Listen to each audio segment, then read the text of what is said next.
जय माई के मित्रों, आज का यह वीडियो बहुत ही महत्वपूर्ण होने वाला है। आज के इस वीडियो में हम ग्रहों की मित्रता एवं शत्रुता के बारे में चर्चा करेंगे। साथ ही ग्रहों की डिग्रियों के बारे में भी आपको जानकारी उपलब्ध कराई जाएगी, जिससे कि अपनी कुंडली में उपस्थित ग्रहों की डिग्रियों को जानकर आप यह आसानी से पता लगा सकते हैं कि वह डिग्री के अनुसार ग्रह बाल्यावस्था में है, वृद्धावस्था में है, युवावस्था में है, यानी कि किस अवस्था का ग्रह होकर आपकी कुंडली में उपस्थित है और वह कितनी क्षमता के अनुसार आपको फल देगा। यदि इस कुंडली में दी गई जानकारी को आप ध्यान पूर्वक देखते हैं और थोड़ा सा सूत्रों को स्मरण करते हैं, तो आप अपनी कुंडली के कमजोर ग्रहों को थोड़े से उपायों के साथ बल प्रदान करके अच्छी क्षमता के अनुसार फल प्राप्त करके अपने जीवन की समस्याओं का समाधान प्राप्त कर सकते हैं। तो आइए शुरू करते हैं। तो मित्रों, जैसा कि आप सभी जानते हैं कि कुल 9 ग्रह होते हैं: सूर्यदेव, चंद्रदेव, मंगलदेव, गुरुदेव, बुधदेव, शुक्रदेव, शनिदेव, राहुदेव और केतुदेव।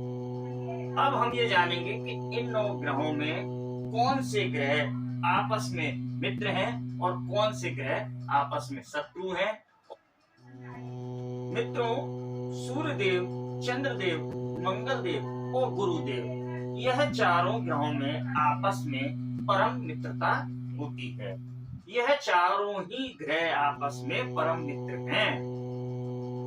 अब बात करते हैं शुक्रदेव, शनिदेव, राहुदेव और केतुदेव। तो शुक्रदेव, शनिदेव, राहुदेव और केतुदेव भी आपस में परम मित्र होते हैं। सूर्यदेव, चंद्रदेव, मंगलदेव और बृहस्पति देव, जो यह इधर लिखे हुए हैं, इन चारों ही ग्रहों की शुक्रदेव, शनिदेव, राहुदेव और केतुदेव के संग शत्रुता का भाव होता है। इधर लिखे हुए सभी ग्रहों की इधर स्थित सभी ग्रहों से आपस में एक दूसरे से शत्रुता का भाव रखते हैं। यानी अब बात करते हैं बुध देव की। बुध देव, जैसा कि आपको इसमें दिखाया गया है, बुध देव की शुक्रदेव, शनिदेव, राहुदेव और केतुदेव की सत्ता है। यानी कि यह इधर लिखे हुए सभी ग्रहों के साथ बुध देव मित्रता का भाव रखते हैं।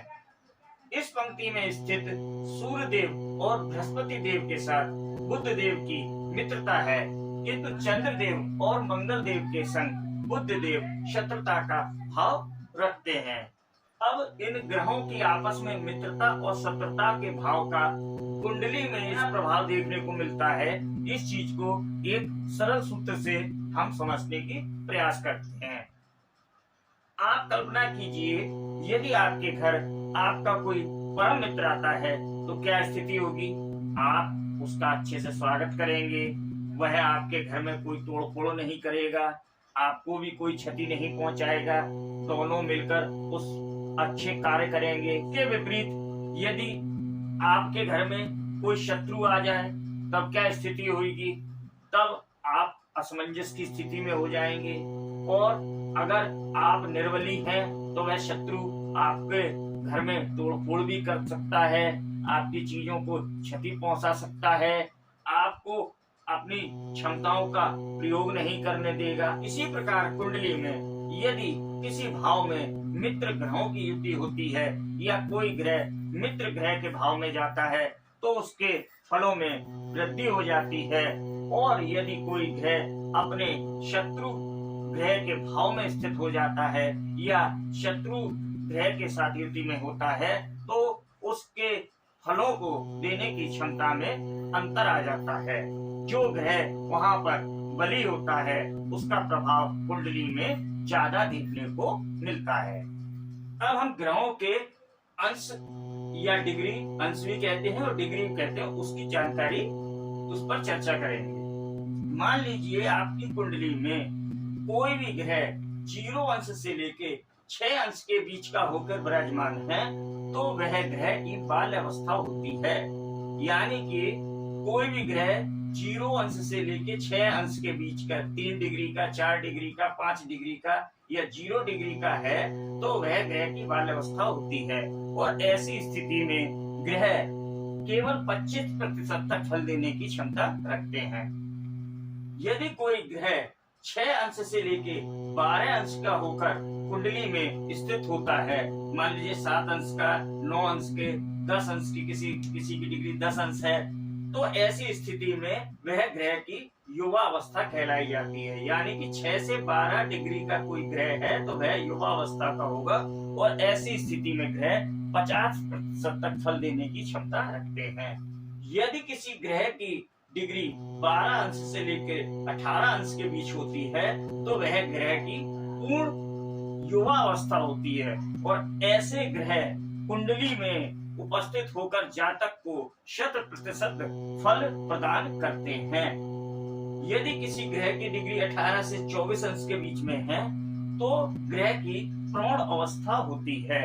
और इस प्रकार के ग्रह केवल 50% तक की ही क्षमता के अनुसार फल जातक को प्रदान करते हैं।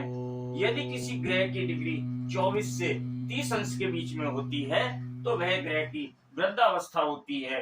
और ऐसे ग्रह केवल अपनी क्षमता के अनुसार 25% तक ही जातक को फल प्रदान करते हैं। यदि आप इन सूत्रों को समझ लेते हैं, इसका आप स्क्रीनशॉट ले लीजिए, इनको ध्यान दे लीजिए। यह जानकारी प्राप्त करने के बाद यदि आपको अपनी कुंडली में कोई ग्रह अशुभ स्थिति में या कमजोर स्थिति में दिखाई पड़ता है तो आप कुछ सामान्य उपायों को कर अपनी कुंडली में उपस्थित कमजोर ग्रहों को बल प्रदान कर सकते हैं और संपूर्ण और उस ग्रह से मिलने वाले पूर्ण फलों को प्राप्त कर अपने जीवन की समस्याओं का निराकरण स्वयं कर सकते हैं। तो अगली वीडियो में अगली जानकारी के साथ आपके साथ मुलाकात होगी। तब तक के लिए नमस्कार।